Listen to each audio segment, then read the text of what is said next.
Good morning, good afternoon, good evening, depending on your time zone. My name is Jackson Howard, and together with my colleague, Dr. Daria Butina-Karajan, I represent EURAXESS North America in the European Union project promoting transatlantic researcher cooperation.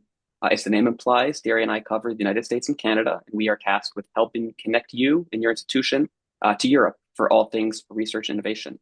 Today, we are delighted to host an info session on the European Research Council, or ERC, grants. I will leave it to our two expert speakers to explain more, but first I will share a brief introduction and a reminder for many of you to the EURAXESS project itself. So EURAXESS is a European Commission initiative designed to promote Europe as a research destination and to connect researchers globally. We aim to connect you with research opportunities in Europe, and then whether you're a researcher considering a career in Europe or you're an administrator on either side of the Atlantic supporting your institution, leadership planning strategy, we have free tools for you available on the EURAXESS website and regular online info sessions like these, as well as in-person trips we make throughout North America. So if you're interested in staying connected, we encourage you to visit the EURAXESS website regularly. Many of you already subscribe to our twice monthly flash note emails. So if you opted in during registration for this webinar for the first time, you will get a confirmation email later today letting you know you've been added. So before I turn it to our speakers, I would like to quickly use the live polling feature just to get a sense of the audience and gauge your familiarity with ERC grants. This will also help us tune live a tiny bit some of the content of the presentation. So hopefully you can all see the questions. Once we have maybe a good amount of participation, I will share the results here. But we are asking what best describes you. I'm assuming most people today are interested as prospective applicants, but that said, many people join representing their institutions to help act as amplifiers and promote ERC grant opportunities to their own faculty community. So it's useful to know this. So thank you as I see these answers coming in. And then we're also curious if you have applied for an ERC grant in the past. And I see a strong majority on no, and I assume many of you might be interested in the current and next year's cycle for opportunities for yourself. So I will share these results as we have very high participation right now in the poll. Hopefully you can all see this right now, but you can see about 3/4 of you today joining our prospective applicants, and about 9 out of 10 of you have not applied for an ERC grant in the past. So 88% have never applied. So with that, I will stop sharing. Thank you very much for answering that.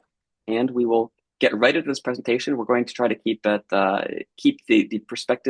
projected end time here. So I will jump right into introducing Dr. Agnes Kulchar, an ERC Research Program Agent.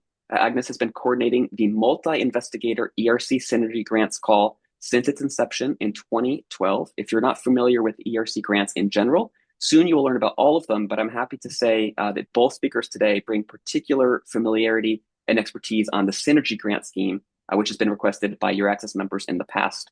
So thank you very much, Agnes. I invite you to share your screen, and I will also just close my housekeeping remarks by saying I believe our two speakers really will address a lot of common questions and concerns.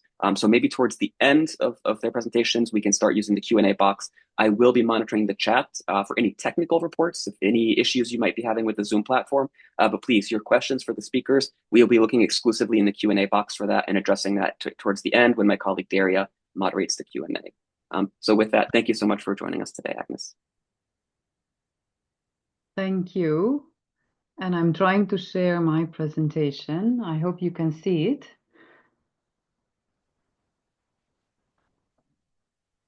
We Yes. see it. Perfect. That looks great to me. If you can drag that. I just hope that the banner on the top will disappear as well. And first of all, hello and welcome, warm welcome to all of you. And thank you to you, to organizers, for organizing this event. And I'm very pleased to see so many of you, and I hope that this will be of use to you.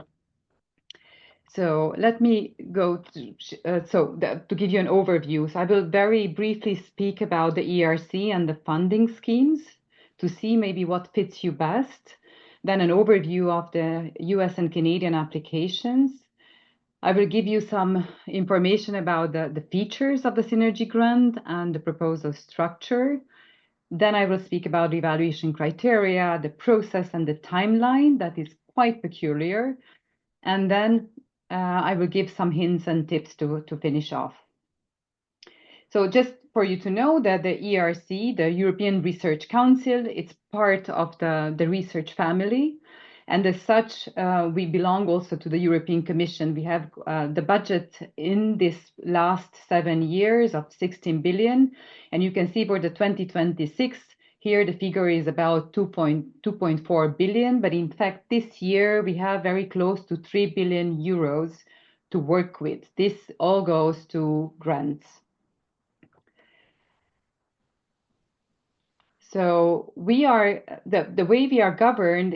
It's very unique in the EU because we have an independent scientific council with full authority over the policy of the strategy of what is good for the applicants, for the scientific world.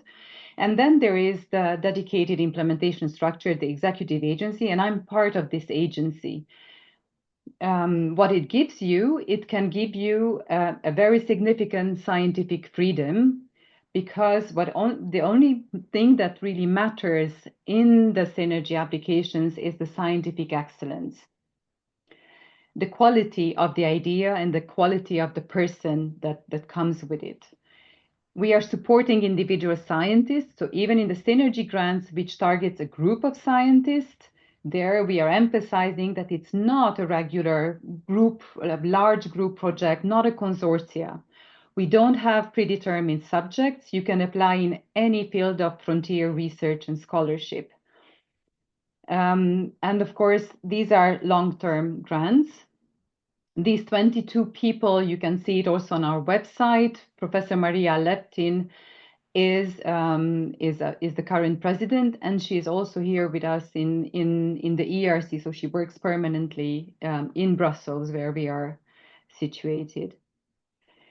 And about the agency, you can see this building in this picture. That's where we work. And in fact, this is the building also where you will come as an applicant if you reach step 3, the interview stage, because in case of synergy, all the PIs have to come together to the interview to defend their project and to present their ideas to the panel. So I'm a scientist together with my other hundreds of colleagues that work in the scientific department. I used to work in science as a biophysicist, and I joined the agency 18 years ago. And for many years now, I'm coordinating the synergy grants. And among my duties, for example, is to provide you guidance. So to write a guidance document, the information for applicants that is the basis for your preparation.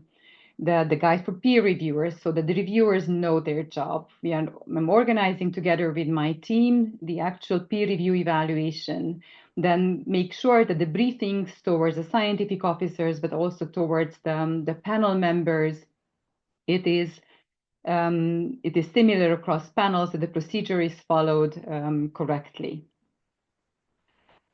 Why would you apply for an ERC grant? Why are you interested? First of all, because it gives you, as I said, a very good scientific freedom, and it really, you can follow your dream, your research dream. You can work on the research topic of your own choice. And in the case of synergy grants, you can do that for 6 years.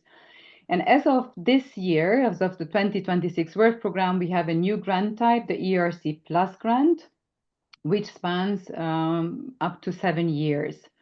You can negotiate the best working conditions with your host institutions. And of course, you are able then to attract and to fund team members and collaborators anywhere in the world. And as a principal investigator in the synergy grants, you can stay in the US or Canada if you wish so, or you can move to Europe as well. And in any moment, at any moment, if you don't like the grant, you don't like the host institution, not the grant, and you wish to move, not just that you don't like it, maybe for other reasons or personal reasons, you wish to move to another institutions, you can take your grant with you. So these are the grant schemes. So the ones, starting grants, consolidator, advanced, and plus grants, they target individual PIs, so one single PI.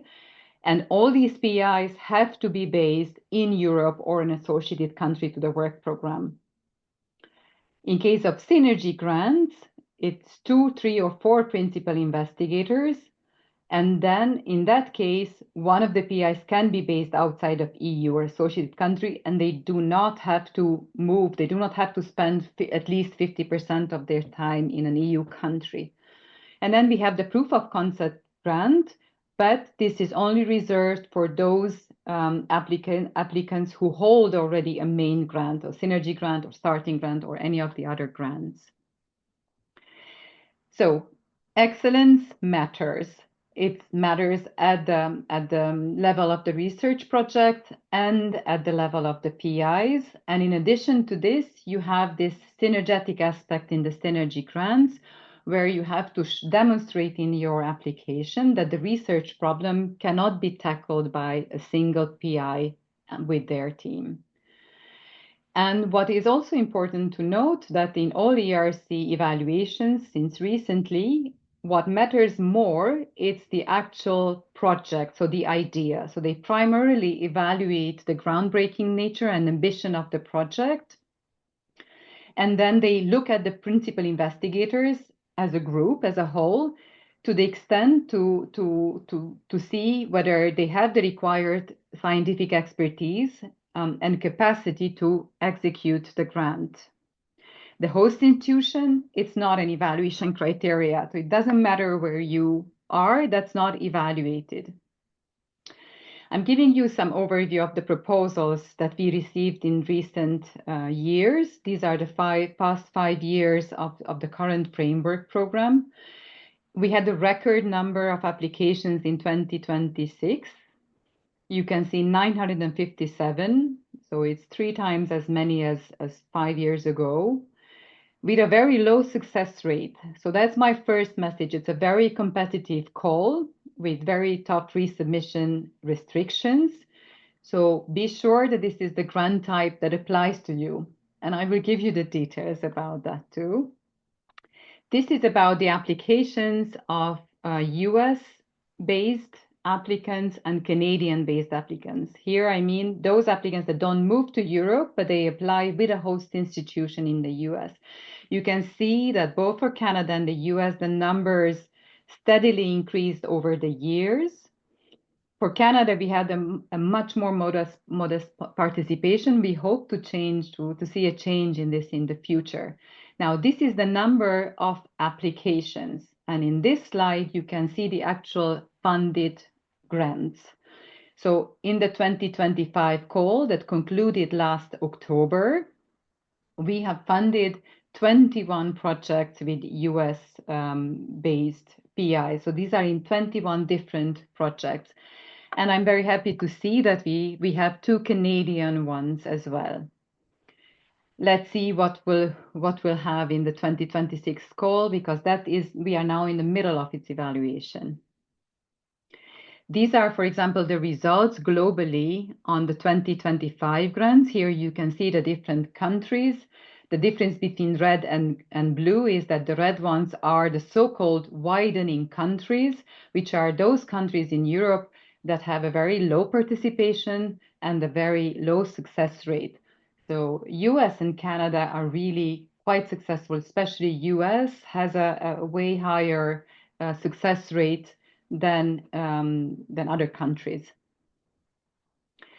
Now about the coming call, because the current call is done, so you can only apply for the next one. The next one, usually we had it opening in July with a call deadline in November. Now we are shifting it because we see so many applications rising to deal with all sorts of calls, and because we wanted to streamline the evaluation process as well, we moved the synergy whole evaluation, the application process to next year. So the call, you have time to prepare your project until 11 May 2027.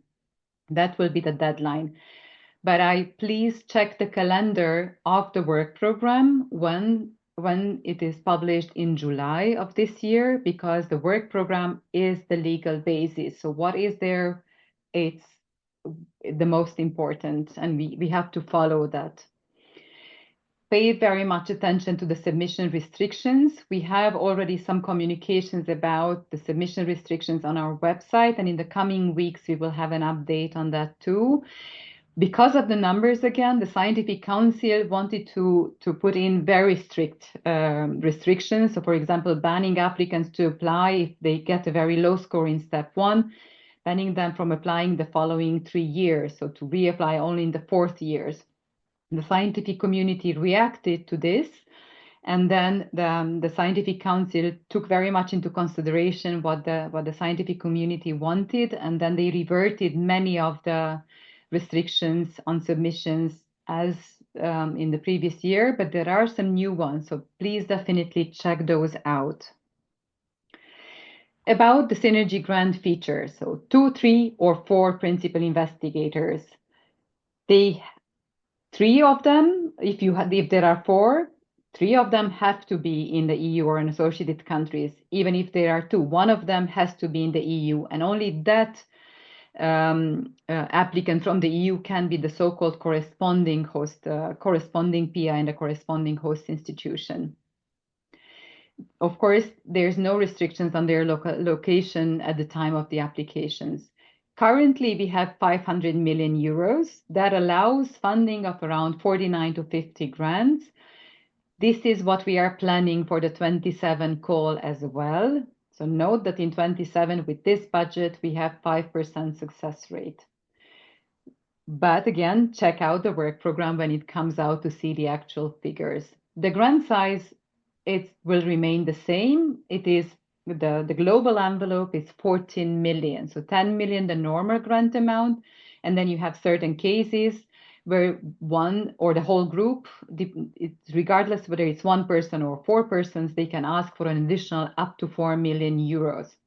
These are, for example, for equipment, it can be for salaries, it can be for moving institutions, for example, from relocating from the US to EU. So all sorts of criteria for that. Again, that is in the work program. I would like to emphasize very much that the PIs can come from the same corridor, or they can come from different institutions. These don't have to be in different countries, so they can be in the same city or in different cities. We don't have any criteria on where the PIs should do their research.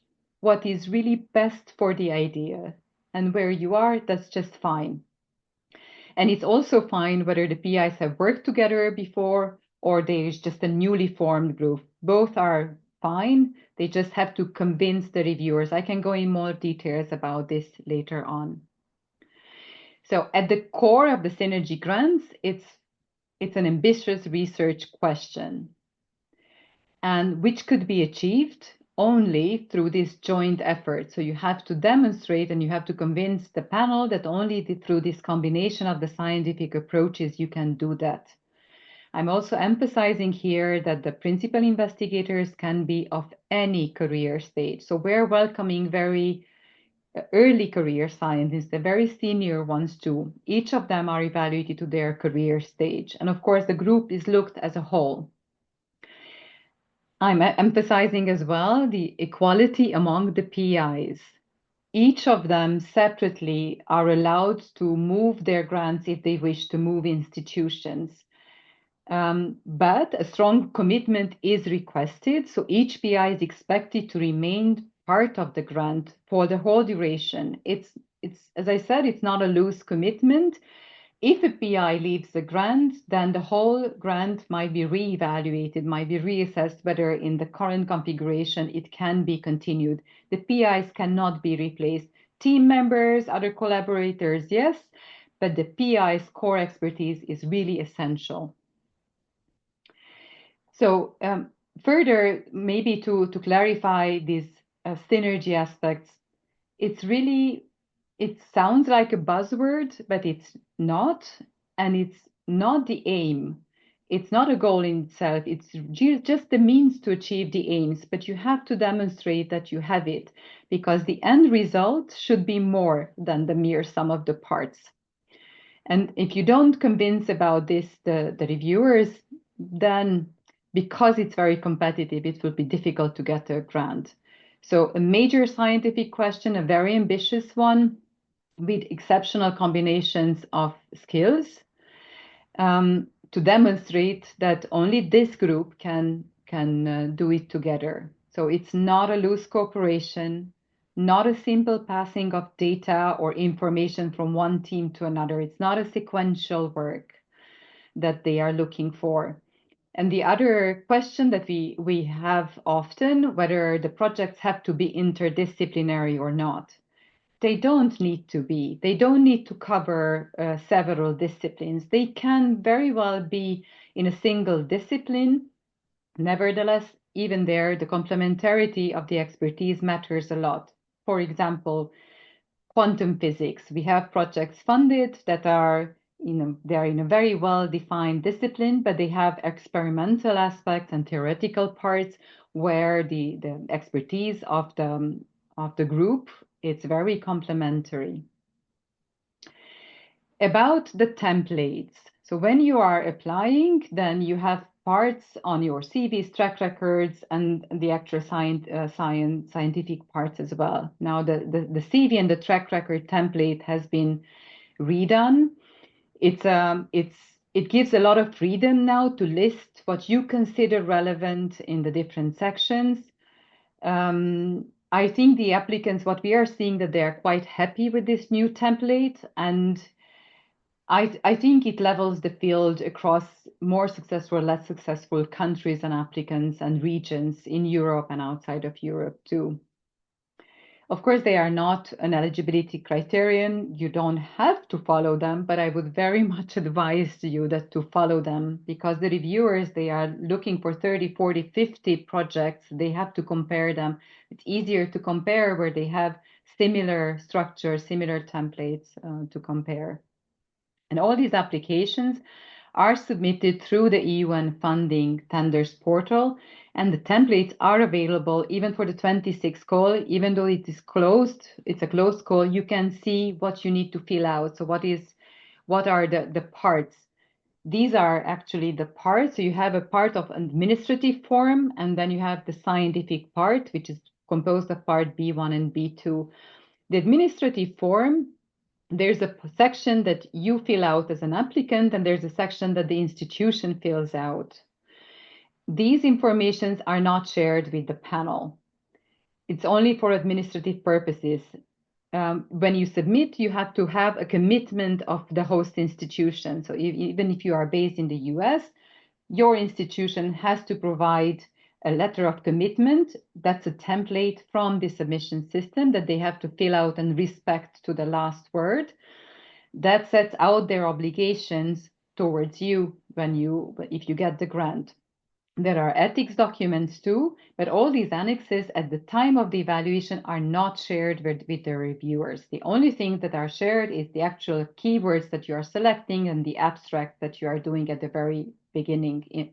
I'm talking about administrative forms. Now, about the actual scientific part, there, first of all, note that everything is submitted at the same time. So it will be 11 May next year. So you have to have ready part B1 and part B2. But at step 1, only part B1 is reviewed. So that's a 5 pages document where you explain the ambition of the project, the state of the knowledge, the overall approach, and you include the curriculum vitae and track record. The references, they do not count towards the page limit. And then at the same time, you're handing in the part B2, which is a 10 pages document that expands the ideas put forward on those 5 pages, and it has some additional sections. But what is important that it has also the budget table as an annex and the resources section where you have to describe the figures that are going into this table. And this part B2, together with part B1, is reviewed in step 2 and 3. So I'm not going into the actual questions of what is asked. So the reviewers have a set of questions that are detailed in the work program or and also in the synergy information for applicants. But as I mentioned already, they target on two levels. One is on the research project. So they look at, there are questions on the ambition of the research or how important the scientific question is. And of course, the synergetic aspects. And only in step 2 will the panel look into actual methodology and the working arrangements and also into the resources. These are not commented on at step 1. And on the principal investigators, there are a series of questions too that again look at the group as a whole. Now, about the evaluation process, it's a 3-step process which involves at the very beginning only 6 people, 6 chairs. What is important to know that it's when you are submitting, contrary to other ERC grant types, you are submitting to a single panel. In the other calls, we have a panel structure composed of 28 different panels, and the applicants at the beginning select the panel that they feel it's closest to their research idea. And only that panel looks at their proposals. In Synergy, everyone submits, regardless if it's in astronomy or in economics, they submit to a single panel. We have 6 chairs that are 2 from life sciences, 2 from physical sciences and engineering, and 2 from life sciences. And together with the scientific officers, they actually will assign these proposals. Then each proposal will be reviewed by 4 or 5 reviewers. We have 114 currently in the current call panel members. PMs means panel member. The PEV means panel evaluator. These are also panel members, but not Synergy specific. They can work in starting or consolidator or advanced grants, but they help out the 114 panel members because these people cannot cover all fields of science. So that's why we have a much larger pool of more than 500 experts that will provide for every proposal 4 to 5 reviews. It's important to note that they act as generalists in step 1. Once all the reviews are completed, then the panel meets, and it's only 20 people, so not all the 114 meet. 20 people meet and they pass 7 times the call budget. What does that mean? This year, with the budget of 500 million, it means that 335 proposals were passed to the next step. Next year, if we have the same money, it's around this number, 330 to 340 proposals that can be passed to step 2. And in step 2, what is important is that we are forming panels.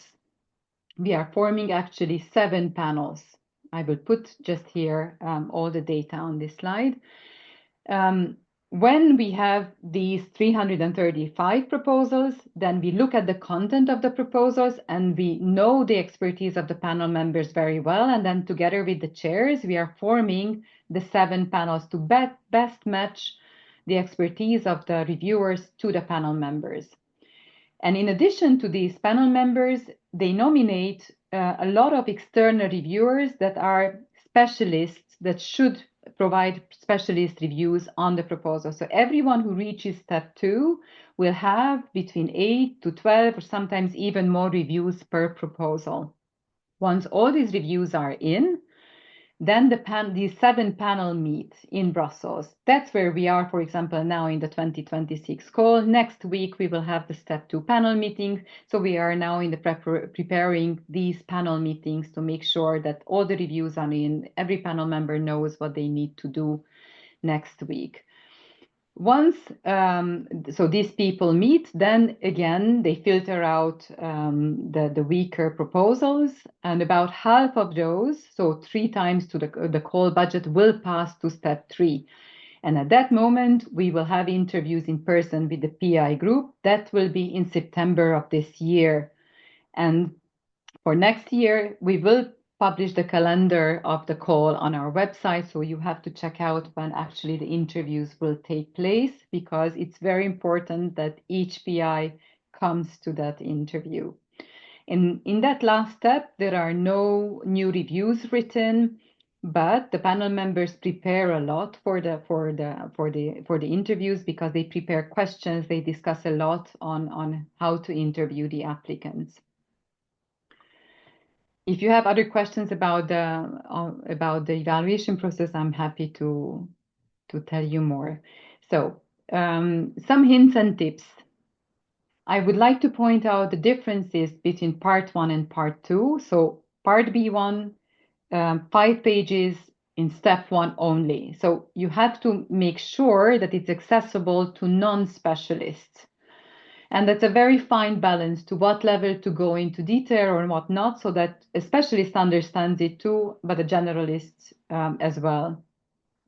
So pay, please, particular attention to how ambitious the research project is. You have to think big for these grants. Not necessarily in terms of resources, but in terms of idea. The know-how of the group, it's very important. You have to convince that this unique, specific combination of the group can achieve the goals.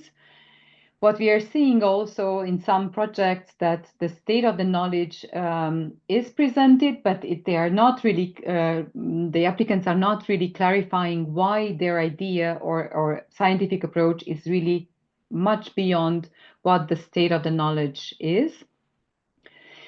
And here on the prior collaboration, that can be neither positive nor negative. We are seeing groups of PIs that know each other or parts of the group work together before. Here, the panels, they are looking that the new ideas in the proposal, they are not just a mere continuation of existing collaboration. Now in step 2, both parts B1 and B2 are looked at. Therefore, the part B2 has to complement part 1. So sufficient detail about methodology, the work plan, selection of case studies has to be very carefully included. We are seeing errors also in the resources description, especially less and less. So I hope that you are paying attention to this too and use definitely the budget table annex. And if you have additional team members, so you have the PIs, 2, 3, or 4 PIs, but they can have team members that work either in their institution or they work in very different institutions and they can participate to the project. They are called partners in the administrative form. If you have additional team members, then you have to describe what their contribution is, and their budget has to be included under a PI's budget. So the key takeaways, first of all, this original idea. Remember that it's about a tight-knit small group of PIs. Get in time the support letter for each PI from from their host institution. Check the resubmission restrictions. Choose very carefully the keywords and the abstract when you are working on the administrative form, because we are taking this as a first, we are taking this to allocate the proposals at the very beginning of the evaluation. Read carefully the evaluation criteria, because you need to ensure that the reviewers can find the answers to the questions in your proposal. And what we are seeing that the most successful applicants, they get a lot of feedback from their peers. Many or most of them, they have mock interviews. If they pass to the interview step, they prepare a lot on who presents, who gives the presentation, who answers the questions. What the PIs also report is that when they really start working together, so the preparation of the grant takes a lot more time than working just on an individual grant. They realize that that the scientific language in different domains, it might be very different. For example, a catalyst in biology and chemistry, they are really not really the same. So and I think this is one of the obstacles also when they start really working together, if they come together from very different fields, that it's sometimes underestimated by the PIs. And the last one is to please submit your proposal well before the deadline. We are seeing many proposals put together in the last 2 or 3 days of before the deadline. However, you might have problems with the administrative forms or you cannot fill out something, it's not easy to provide.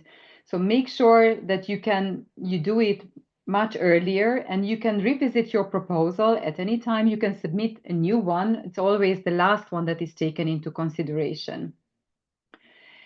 So in summary, I would emphasize that what the panels are looking for, it's a project where they have to be convinced that the end result, it's more than mere sum of the parts, that they are not for individual projects in working in parallel, something that can be done only through the joint effort.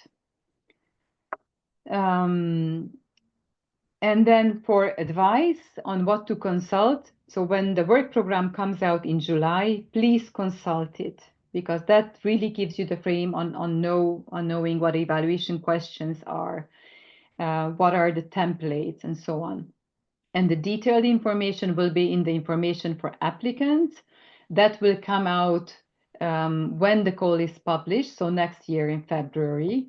That's really you should consult that quite carefully. And then we have videos on our website where you can see several Synergy grantees talking about their grants. On our website, check out the funded project in your field. You have tutorials if something is not clear, or help your other PIs as well if they prepare, indicating them where to look for information. And definitely have your documentation ready. And if you have read all these documents and something is still not clear, then feel free to write to our mailbox. Together with my team, we are replying quite promptly to your requests. Thank you very much for your attention. That's it from my side. Thank you very much, Agnes. This was informative. I already have a good deal of familiarity, but I've learned a lot from your presentation today.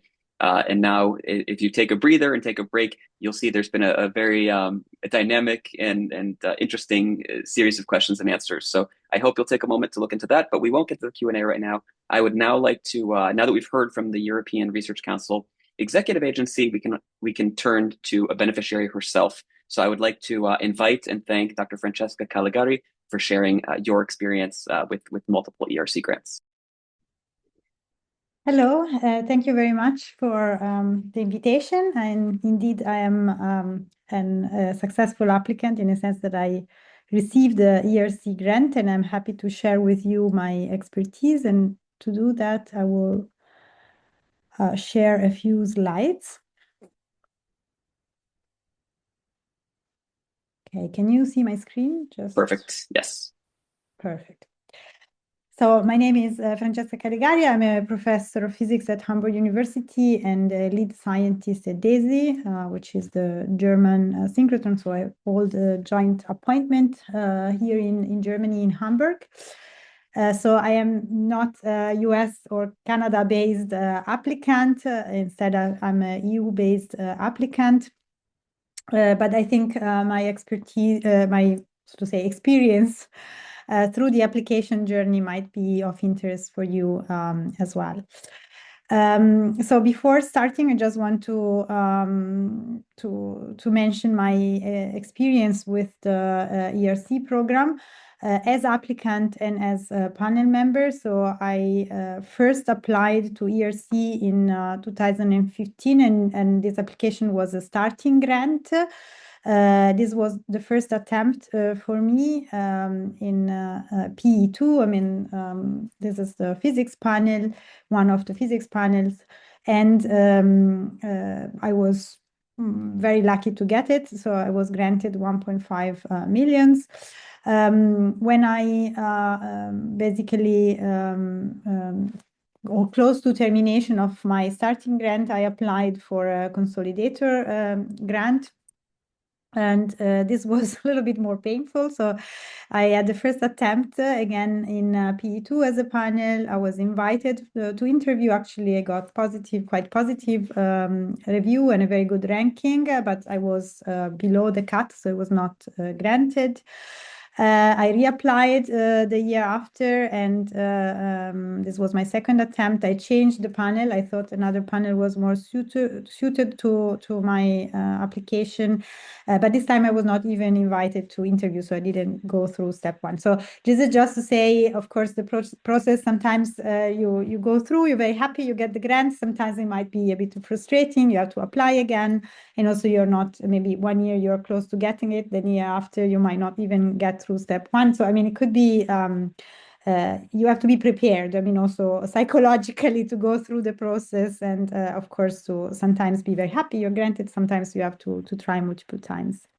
I was also a panel member of the ERC starting grant, especially PE4, which is more of the physical chemistry panel in 2022 and 2024. So that gave me also another perspective of the ERC process.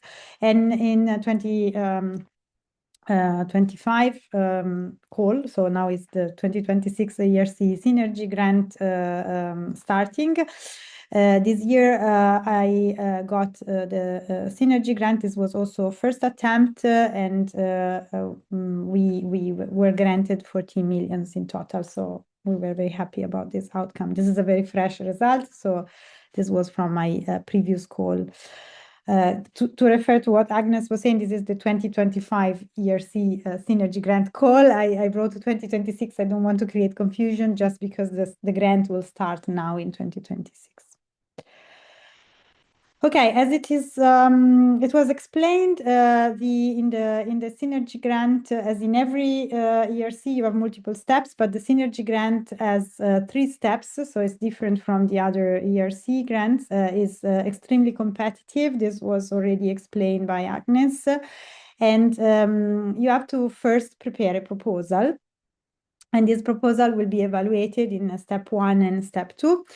And I want to provide some tips for grant preparation.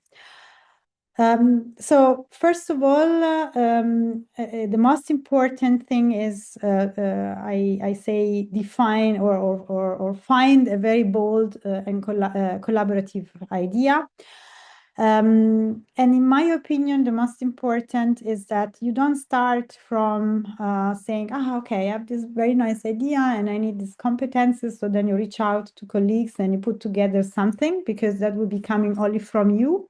And it's difficult, that becomes synergetic. So I would say what I found very, very good for us is that the idea was emerging by chatting together from discussions. So having a joint discussion from which you start to formulate maybe a rough idea, which sounds completely new and groundbreaking and so on. It's maybe the best way to start. Of course, there are different situations in which this could be triggered. I mean, in our case, we are 4 PIs for this ERC Synergy Grant, and we are all located in the same institution. This is a special case. It was already mentioned by Agnes that it doesn't matter where you are located. What is important is the idea. And in our case, we are all in the same institution. So this is a mono-beneficiary synergy grant, which is kind of a special case.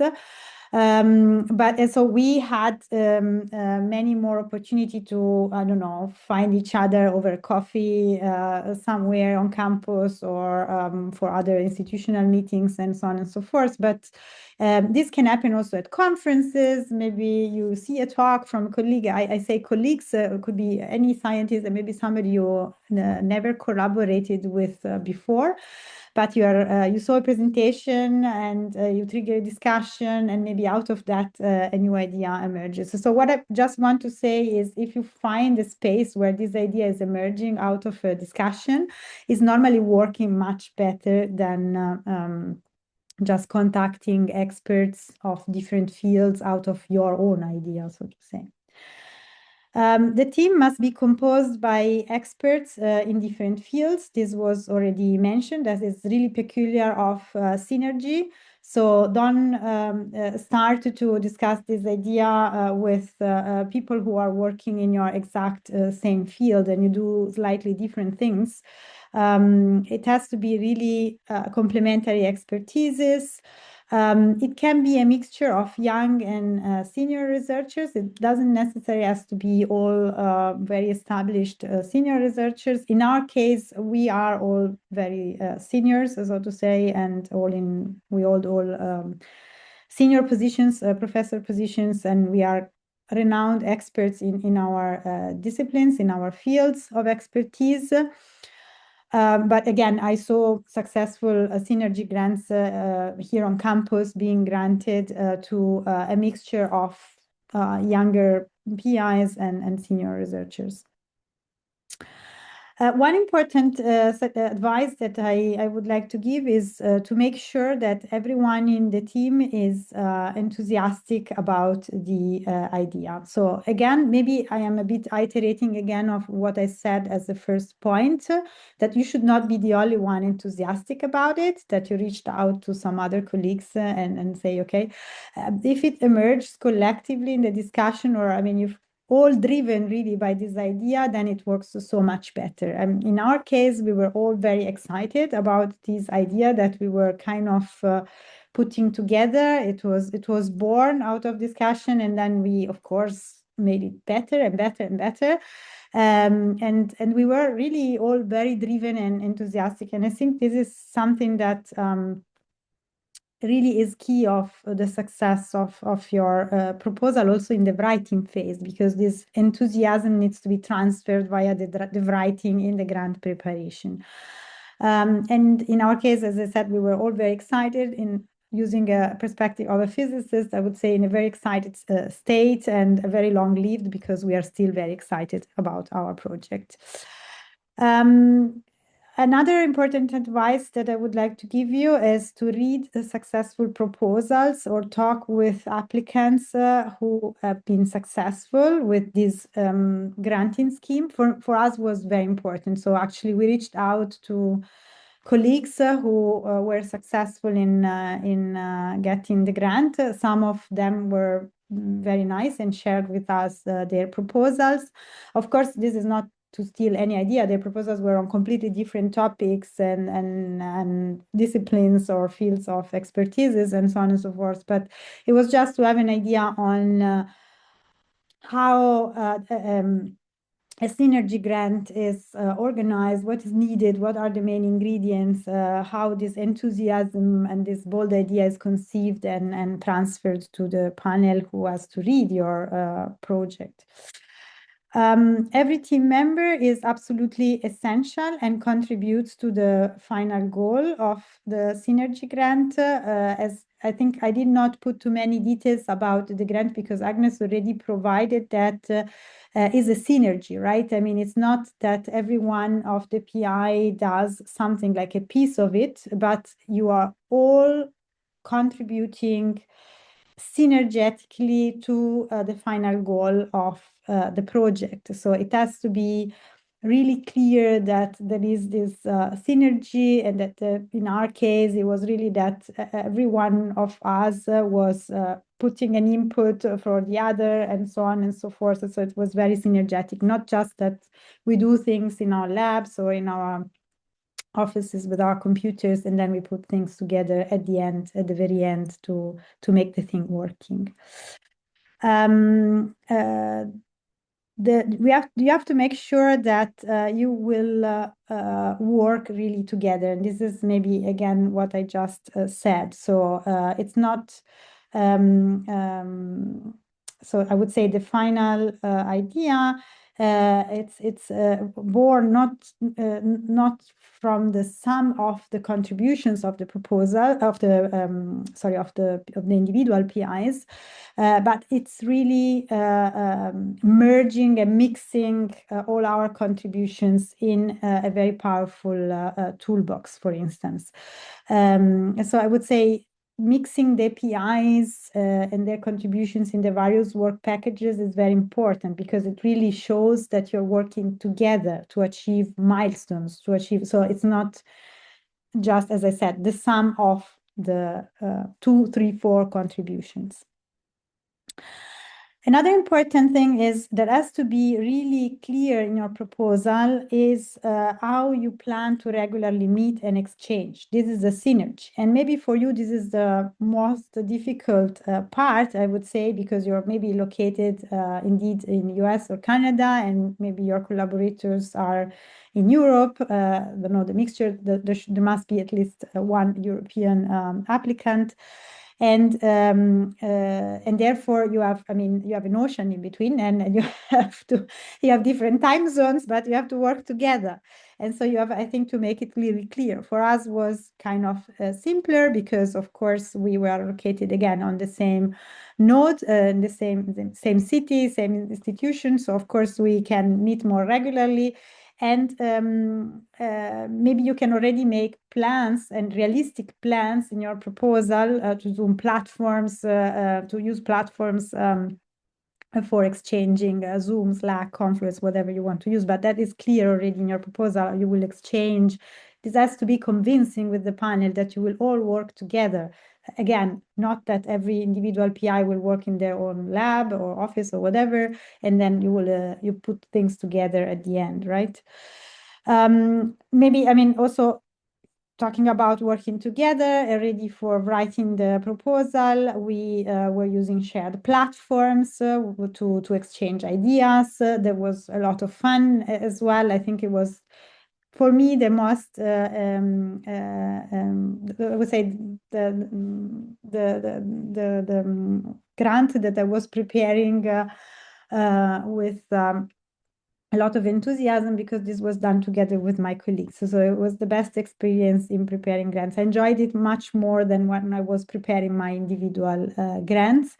And for that, I just want to show you a picture, which is our WhatsApp chat. Our project is called IDEA. So you see the name with the logo of the project. This was conceived like day one. It's imaging the electron dynamics with attosecond and angstrom resolution. And we had a chat. We were chatting a lot, and then there were thousands of messages exchanged also last minute before submission and everything. So intensive WhatsApp and lots of fun. And this is already creating a very nice atmosphere for the team. Next, I want to give a few tips for interview. Of course, I'm probably forgetting many things, and I'm happy to address all your questions in the Q&A. This is just a starting point. Tips for the interview. So if you performed well with the writing of your grant, you came with this bold idea, you've been convincing, you've been showing your synergy, and everything went well, you go through step 1 and then step 2. So there is a lot to be prepared, this document part B1 and B2, and do the submission, but then you don't have to do anything. You just have to wait. And you wait for step 1, and then you wait for step 2. And then at some point, if you are lucky and you went to where you have been good, and you go through step 2, you are invited to interview. And this was already mentioned by Agnes. You have to go in Brussels, you have to go in presence, you have to be all together as a team to present your idea. So first of all, what we did was to prepare a presentation. This is the rules for the presentation, how many slides, or not how many slides, but how long you have to present and things like that are communicated to you before the interview. And we used a share tool to prepare the slides, a SharePoint, where we all contributed, and it was, again, not a single PI deciding, okay, I will present like this, but we were doing this together. Sometimes this is not easy. It's actually a very difficult step, I would say, because you're maybe used as if you're a senior PI, especially you are used to a special way of presenting, of preparing your presentations. Everyone has his own style and so on and so forth. And here is a different exercise, because we are presenting a synergistic project all together, and this is an additional barrier that you have to go through. So prepare together, exchange a lot, do a lot of prep for coming to a very nice presentation. Of course, for what it concerns the presentation, it was already mentioned, the panel is a non-expert panel in most cases. You might have an expert sitting there, but it's nice always to think about that when you prepare your slides. Second point, which is maybe given for granted, but you have to practice as much as you can. And we have been practicing a lot. We have been practicing a lot and in person, because you have to present in person. Of course, you can also use Zoom and other tools because you are located, as I said, on the other side of the ocean, maybe with your partner. But at some point, you need to meet in person, even to practice, because otherwise it would be difficult if the first time you meet is at the ERC interview. Practice with different audiences. So you can ask experts, you can ask your Nobel laureate colleague, or you can ask your group, or you can ask colleagues, non-experts, and I would say your son, daughter, sister, whatever. I mean, at some point, your dog, whatever you want, but just practice a lot, and practice always, of course, with your colleagues. You can have one or multiple presenters. We received a lot of suggestions and advice before going to the interview, and many told us, everyone has to present something that gives much better impression to the panel, that everyone is contributing to the project. In fact, we decided to go only for one presenter. So I was presenting because I was the coordinator. I am the coordinator of this project. But just because in our project, it didn't make sense to divide in 4 parts the presentation, because everyone is contributing everywhere, more or less. So it sounded very artificial. And just to show that we work together, this didn't make sense, at least for us. But you can decide what is best for you. Just want to say it's not necessary. And then what I would like to advise you is also to practice even more for the Q&A. So you practice a lot for the talk, but practice even more for the Q&A. So after the interview, you have a long time window in which the panel is shooting at you many questions. And you have to practice a lot to answer on the point with short answers, very well coordinated. I would say appoint a person among the PIs who's maybe acting as a moderator. So it's trying to make very effective your way of answering to the questions of the panelists, and not to jump all of you on the answer. Of course, we practice a lot. We applied all those rules. When we were there, we had our enthusiasm was so high that we, of course, jumped on the question and gave multiple answers. But we always did it in a way that nobody was correcting the colleague, or, I mean, we were just adding something to the answer of another colleague, for instance, if it was needed. And it was extremely convincing, in my opinion. I mean, the panel sounded very happy and convinced about our answers. So also don't be shy to follow up on a colleague if you feel that it would strengthen the answer. Then I would say ask advice to successful applicants. Again, I mean, that certainly applies as in the step 1 and 2 when you prepare the proposal. Again, for interview, talk to people who went there and were successful. I would say we got the hint from multiple people to also have a sort of a visual identity as a team, and I think it worked for us. I mean, it sounded maybe stupid, but I don't know. But we were showing up as a team, and we wanted to have something that was representing us. And I will show you in a moment what we did for that, for the idea team. I will just to add that, again, due to the fact that the panel is non-expert in many cases, I advise you to have a broad and simple introduction to your presentation, but to also try to go to the point by also in a simple way show what technically is unique and why is this beyond state of the art, why it's groundbreaking. I mean, that's very important that you communicate to the panel. But for us also was very important to create diagrams or simple visuals about our synergy. That was very important. We have been working a lot on that, and I think it was quite effective. And most importantly, have fun in Brussels. I mean, we had a lot of fun. It was very nice. We were sleeping just in an hotel close to the building that was shown by Agnes, and we were rehearsing a bit, but also having fun, discussing, trying to really make the team atmosphere, which is very important to together go to this step 3 successfully. So just to conclude, I want to leave you with some key takeaways. So my final advice is also maybe to summarize a bit what I said. Start from a bold idea that comes from an enthusiastic exchange with experts in other fields. Again, it should not come from you that you simply take the phone and contact people and it's all your idea. It has to come from an exchange. The idea that comes out of that is more than the sum of the different contributions of the PIs. As I said, this is a synergy. Be very enthusiastic about it. If you are not enthusiastic or one of you is not enthusiastic in the group, then the panel will not be enthusiastic as well.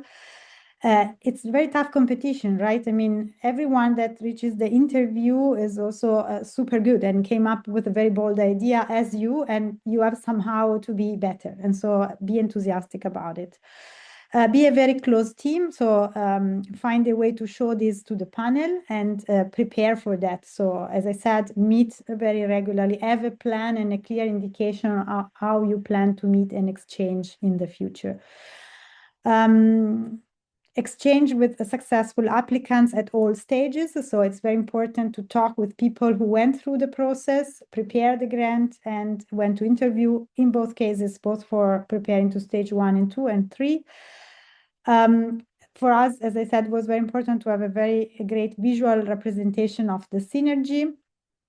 And again, I said it multiple times, but make clear plans on how to regularly meet and exchange. And I think for you, again, it's very important because you are located in the US or in Canada, and you need to really show that you will be working together on this project. You will dedicate substantial amount of time of your working time to this project, and you have to do it together with your colleagues. And this is just the last picture that show us right after the interview, we went downstairs, which I just take a picture. We did a great job. We don't know how it went because they don't tell you immediately, so you don't know it, but we were extremely happy about what we did, how we performed. We were smiling, and we had our thing that was kind of identifying our team. We decided to have this pin with our idea logo. It sounds again as a silly thing, but it's actually was really identifying us as a team, and everything was really fun, a lot of fun to prepare and go through the process. Also a lot of work. So again, you have to be prepared to overcome some barriers that normally are not there when you prepare an individual grant. But it also gives you back a lot of reward because it's very nice to work in a team like this. And with that, I would like to conclude. It's a very short summary of advice and so on, but I'm happy to address any other question you may have that goes beyond what I said now. Thank you. Dr. Calegari, thank you so much for complimenting Dr. Kulchar's also detailed presentation. It's so great to hear from a real grantee. I think it really puts everything into context that we share. And you can already tell just by the number of questions that have been added to the Q&A box. There's a lot of interest.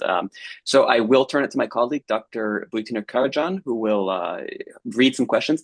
I'm quite sure we won't have enough time to get to everything. So I have shared in the chat a few other resources. So to perhaps reiterate what's already been mentioned, there are functional inboxes for the ERC executive agency itself. These are primarily for technical questions about certain aspects for each scheme and for each call year.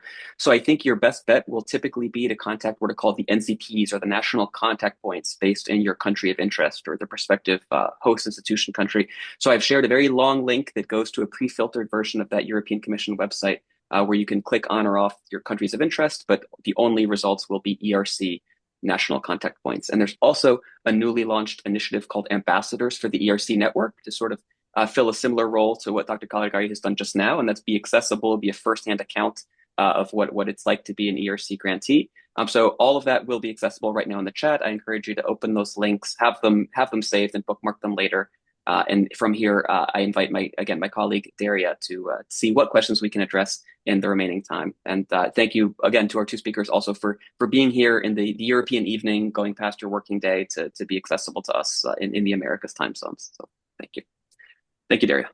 Thank you. Thank you, Agnes, first of all. And then Francesca, I think you complemented each other very well. And I feel your excitement. And, you know, Francesca, I think we see the difference, I think, between the different ERC grants, why and how these synergy grants is a bit more, competitive, but you see how it's really awarded.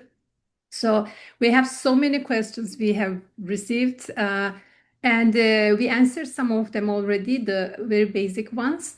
But let's start with the early career researchers, because they really want to learn, whether they have an experience like 3 years, 4 years of, after they receive their PhD. So I know that you encourage the early career researchers, but can you just emphasize, or can they also apply to different, because they can apply for starting or synergy? So can you just clarify it a bit?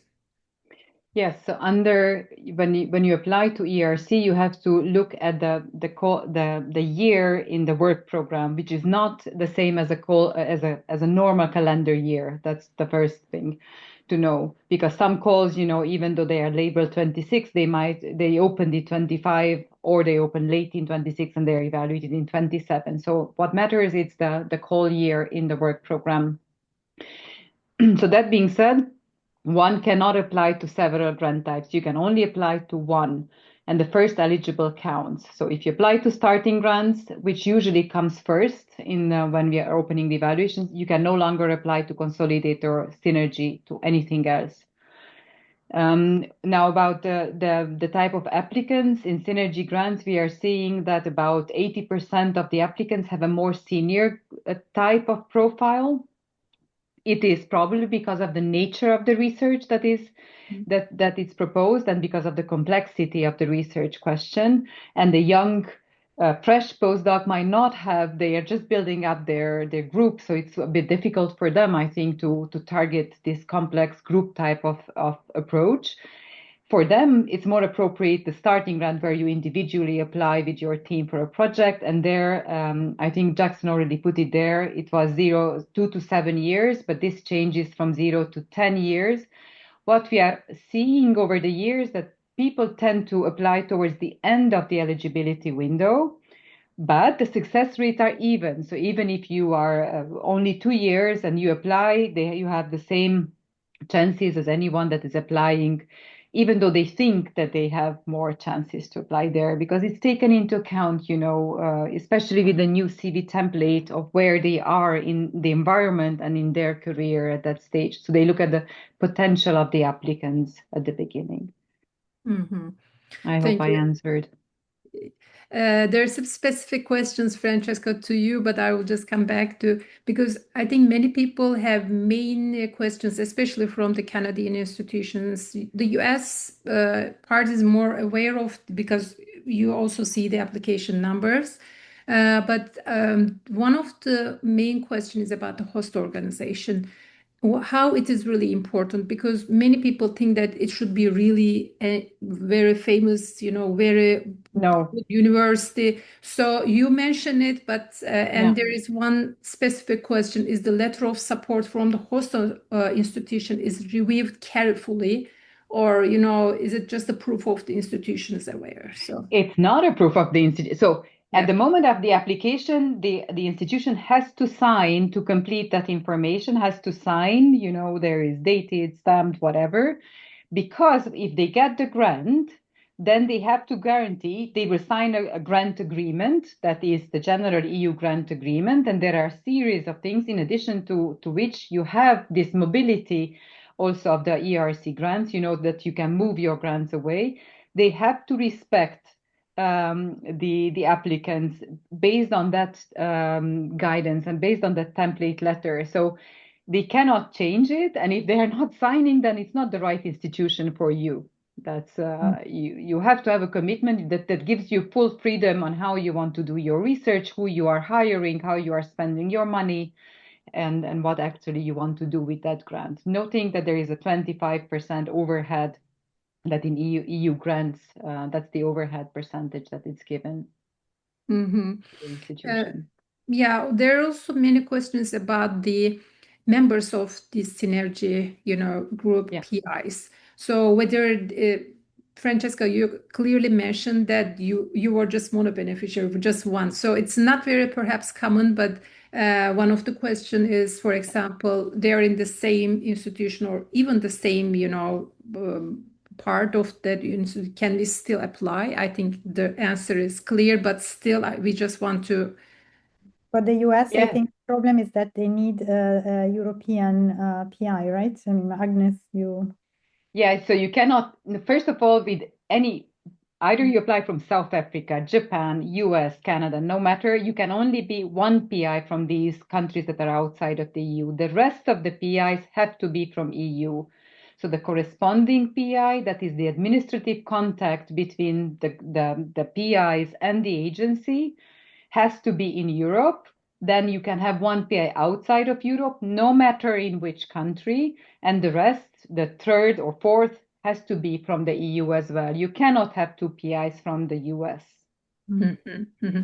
And yeah, there are also other questions related to the numbers. How many for each, for 1 year or for one cycle, how many projects you're going to fund? Because many questions are related to, the percentage of success rate is really low. So is it really worth, or how many in total? So should we really put then it's a effort? wrong approach, if I may say, because you are writing, it's a very good exercise because the evaluation process is extremely rigorous. I think the information, the feedback that the applicants get from the reviews, it can be extremely valuable for their research, even if they don't get the grant, especially if they go to step 2 or step 3. So it's a lot of feedback that is given. So to put your thoughts on paper, to work towards that together with others, that is already extremely valuable. So what was the question? Wait. Can you repeat it? Okay. If it's Okay, worth, yeah, but I would maybe I can I add think it this is also for you, Francesca. Yeah. from the applicant perspective. I mean, first of all, it's a lot of money. So I mean, we Yeah. are not talking about something that is very common to find. So I think it's worth the effort in general because if you really have this bold idea, which requires substantial funding, there are not so many funding lines providing a similar amount of money. But also, as Agnes said, it's a very good exercise. You prepare a proposal, and of course, then you can decide if you're not successful to resubmit, or any way you conceived an idea. You can also go for other funding lines afterwards. I mean, it's your decision whether you want to continue or not with ERC. But I think it's anyway a very good exercise to try to write the grant, to sit together and to find this idea together. Mm-hmm. So Francesca, you also answered the question about how the interview process went, and some of the questions, are the costs to go to Brussels are covered, or these kind of questions. I think it's covered. Everything is covered. Yeah, and and another question related to this interview is that not all of the PIs have to be in person in Brussels, right? They do. But one of them will just need to, if they want no, for the answering to questions, all of them will be on the panel, on the interview panel. But you said I wanted to just answer the question. Can you just clarify? There's one question related to this. So how the interview process goes again? Okay. So the interview. So first of all 2, 3, or 4 PIs, depending on money, they are invited to Brussels. We pay everything, the plane tickets, the hotels, everything in Brussels. They come there to the room. We see different behaviors. Most of the groups, they split their presentation. So each of the PIs present their parts. We very rarely see one person presenting everything, because again, this feeling, how it will be perceived by the reviewers if only one PI dominates. I think very carefully they know who answers the questions. As Francesca said, they all answer the questions, or they knew exactly which part is their part that they can answer. So what we are seeing, that the best applicants, they prepare enormously with background slides or with additional information. So they foresee every type of question that possibly can come up, so that they know the answer. They can anticipate the questions. And it doesn't look good if, again, only one of them responds. So it shows a lot. That's why they want to see actually the interaction between the PIs there in the room, because during COVID, we had 1 year when it was online, the interviews, and they were not happy, the reviewers. So this is the only grant scheme in the ERC where actually the applicants come on site. In starting, consolidator, advanced, they do not come. It's only an online interview, but not for Synergy. And also to be in presence is very important, because all together, because you are a team, right? I mean, it cannot be one person being there and the others remote or whatever, because it would not be the same. I think that to be clarified, the presentation is very short. Most of the time is with the questions. So you can also decide, you can split and have multiple presenters, but then you also lose time with changing the presenter. You break the flow. Depends what you have to present, but you break the flow, because we have different people presenting with different way of presenting. And so for us, it didn't work well, but we conceived anyway, because you have the opportunity to conceive what is the team and I would say the way you work together and everything with all the rest, because you're there together and answer together, and it's really clear whether How it's many minutes do you have, Francesca, in total? If I may reply to that, because that depends also on the panel a bit. Usually the whole length of the interview is 45 minutes. And from this, 7 to 10 minutes can be the actual presentation, and then the rest are question and answer. Oh, it's good to know. So today we really learned a lot. Perhaps these are all on the website, but just to hear these really experience, I think it's really helpful. So Francesca, there are some direct questions to you, like because you mentioned that you also participated as, in the evaluation panel. So how these really help you, in your application? Was it really helpful? So the other people, yep. I was part of the ERC starting grant, so it's a different scheme. So it's not the same of the synergy. So it's not that I had insights into how to go through the synergy process. I think it's just useful to see, that you process better a failure in case you apply, because you understand how the evaluation process works from the panel perspective. That there are so many very good projects coming, and you get more of an insight about the process that is extremely fair, extremely professional. I think it's one of the best evaluation processes. Also, as Agnes said, it's providing very detailed comments on the proposal, especially if you go to step 2 in the synergy, and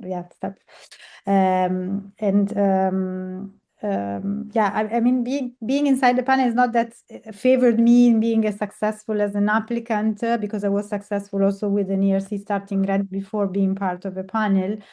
But I think it was useful to, I would say, understand and see how professional the evaluation process is.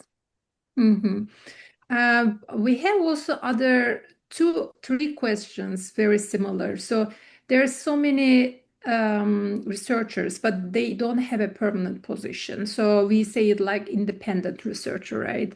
They're doing their postdocs. They have the affiliation but they don't have sometimes these permanent positions. So do they still need, or do they have their own lab as a researcher, but not affiliated with an academy or university? So how it's they are, It doesn't matter. It doesn't matter. Again, the letter of commitment, and then when you get the grant, it sets out that the institution has to hire you, or it has to provide your salary. If you ask for salary, I mean, if you are already a permanent, or at least the duration of the grant. So that, and synergy grants are for 6 years. Yeah, individual grants are for 5 years. So they have to hire you for that.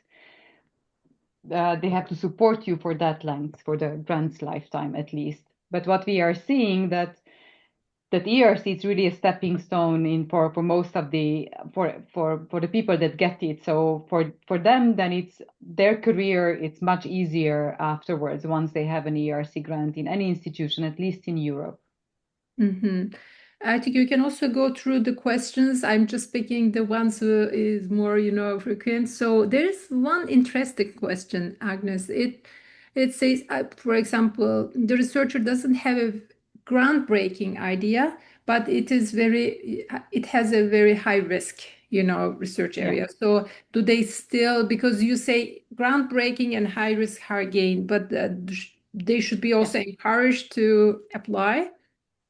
Yeah, that's a very good question and a very difficult question to answer. First of all, just let me say that the high risk, high gain aspect of the project, there is no longer there. We had a question on that in the past, but because it was misunderstood both by applicants and by reviewers, the reviewers don't look anymore at that. They more look at the ambition and how convincing the research project can be.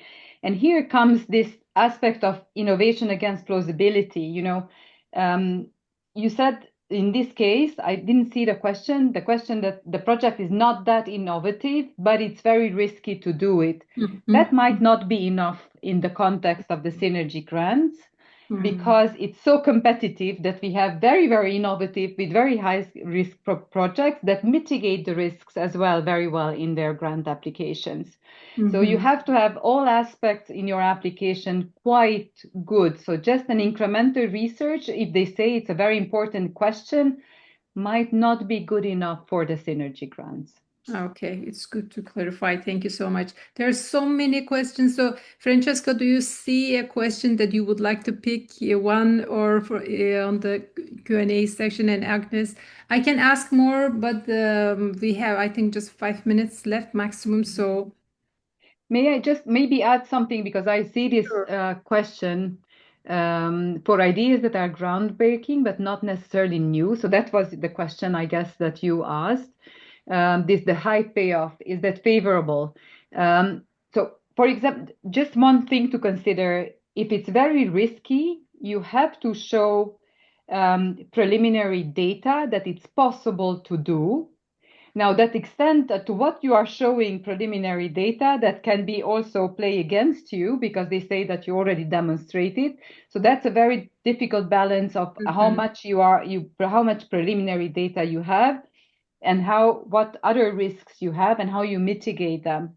But if you can show that even if you don't succeed in your initial goal, other important findings can result, very important steps forward in that scientific field can be achieved, that is already a very good thing. Okay. Maybe I can take another question. Sure. There was a question about for an ERC Synergy Grant, can the PIs have previously worked together, and how should this be framed? So in our case, we were colleagues from the same institution, but we were not working together before. So we had different fields of expertise, and we were not jointly publishing papers or anything like that. But I have colleagues who have successfully received Synergy Grant, even in my very same call. And they're very close to me, so I know them very well. And not maybe all of them, because they were a team of 4 as well. But 2 of them, for sure, they were working together before. And same was for other colleagues. So it's not that if you have collaborated before, you're not eligible to apply together. Certainly your idea has to be different from what you have been publishing together in the past or working together in the past, but it's not, it's perfectly fine, even if you have been collaborating before the ERC application. I think one question or kind of point that can be clarified by Agnes perhaps is that especially I was in Canada for a mission of EURAXESS, and many still, PIs or the researchers think that don't know how this grant will be transferred to them, to their institution. So, Yeah. it's a kind of blurry thing, how Canada can participate, Yeah. because it is then different than Pillar 2, Pillar 1, we already explained, but it's perhaps you can just clarify it, because they still think that this is the only grant that they can apply. This is not the truth, but so can you just elaborate on that? Yeah. So when they apply, they have the commitment letter. When they get the grant, they have to sign the grant agreement. And in the grant agreement, actually signed by the host institution representatives, and the PIs are named in the grant. Then the amount, there is an initial amount. I don't even know now what it is. I think it's 60-70% of the grant. It's transferred to the corresponding PI, who has the duty to transfer it to then all the other institutions. And then that money is there, and then the PIs in their institution consume their money as they wish fit. There are two intermediate project reporting for Synergy, scientific reporting and financial, and one at the very end, but they are very simple, they are simplified. And also the financial reporting is not very good. We are just looking at the efforts, not that you actually really did what you said in the grant. I mean, it's very good if you could do it, but we know that it's frontier research. So sometimes the results are not the same. And I hope that I answered the question. So it's quite simple. Mm-hmm. So if you don't have more questions to answer, Agnes and Francesca, I will give the floor to Jackson to wrap up and say the final words. Thank you so much. But Maybe Agnes, do you have one more? Yeah. I see this question from Celia Pierce. In other words, for the May deadline, when does the actual grant kick in if you are accepted? So May deadline means about 9-10 months of evaluation. So the whole process will be concluded in 28 February. So the grant, usually there is 6 months to conclude the grant agreement. So spring, I would say, in 2028 for the upcoming call. Mm-hmm. I think there's a calendar also on the website, Not for the 27. The 27 calendar is not. Yeah, it's about a year, Celia. Yes, indeed. Mm-hmm. Mm-hmm. Agnes, if I can just make sure I understand well. So thank you. The ERC website is very detailed when it comes to informing applicants, not just of the opening and closing dates, but also the evaluation timeline. Right. Would you say among the different schemes, the starting grant, consolidator, advanced, and synergy, the earliest or latest that the applicant is funded varies significantly, or it's a pretty consistent period of time between being informed, congratulations, you were successful, to sort of receiving the money and starting the project, let's say? It's very consistent. The only thing is for Synergy, sometimes it takes a bit longer because there are multiple beneficiaries. So they want to be sure that, for example, that you have a consortium agreement. So some sort of agreement amongst yourselves, on IP and other issues. And afterwards we can sign, but usually it can go very quick. Sometimes it takes 1 or 2 weeks for individual PIs, and sometimes it takes 2-3 months to complete. But also we can delay it a bit, the start time. So there is different modalities, that we can do. Great, thank you. What we'll do is Daria has masterfully moderated this Q&A, and our two experts have provided so much helpful information. I'm sorry, it's just in the interest of time, we really have to wrap up. So I will encourage anyone with pending questions to contact the European Research Council national contact points. And there should be links in our chat history to how you can find that European Commission website. The longest URL you'll see in the chat if you scroll up right now. Of course, we at EURAXESS North America are your Canada and US based representatives who are happy to help you. And when we don't know the answer, we go to those NCPs ourselves. I'll just maybe close my part of this Q&A by saying I think once we make this recording available in the next day or two, everyone will get a follow-up email. The PDF versions of both slideshows will be shared. I think on second watch, a lot of things will become clear when you see it the second time. To elaborate, if you are based outside of Europe, and we're not talking EU only, we're talking also those those Horizon Europe associated countries. These are countries that become part of Horizon Europe. So basically the whole European continent. If you are based in a country like the US, Canada, elsewhere outside of Europe, the only way you can take part in this is on any of these schemes, to go to Europe, or in the Synergy Grant to be the one member of the team based outside of Europe. Because I'm still seeing some questions come in even now saying, can I do a starting grant in the United States? And unfortunately, no. But I think this is clear when you will rewatch Agnes's presentation, and I will also make sure that our follow-up email has links to our past ERC presentations from last year that go into more detail on the other grants as well. So with this, if there are no other remarks, I will invite our two speakers if they wish to have any closing thoughts or reflections on their end. But I just want to thank the audience for the detailed questions. Again, we will share the recording in the coming days. Thank you, Daria, for leading this today. Francesca and Agnes, if I may, I turn to you just to, if you have a final thought, and I will sign off on my end from here. So thank you. Just thank you, and go ahead and think well which grant type applies to you, and be bold and apply. Mm-hmm. Yeah, I can only say encourage you to apply. Of course, this is a very competitive grant and application, so think very carefully about the idea. Okay. Thank you. And good luck. Thanks so much again. Thank you.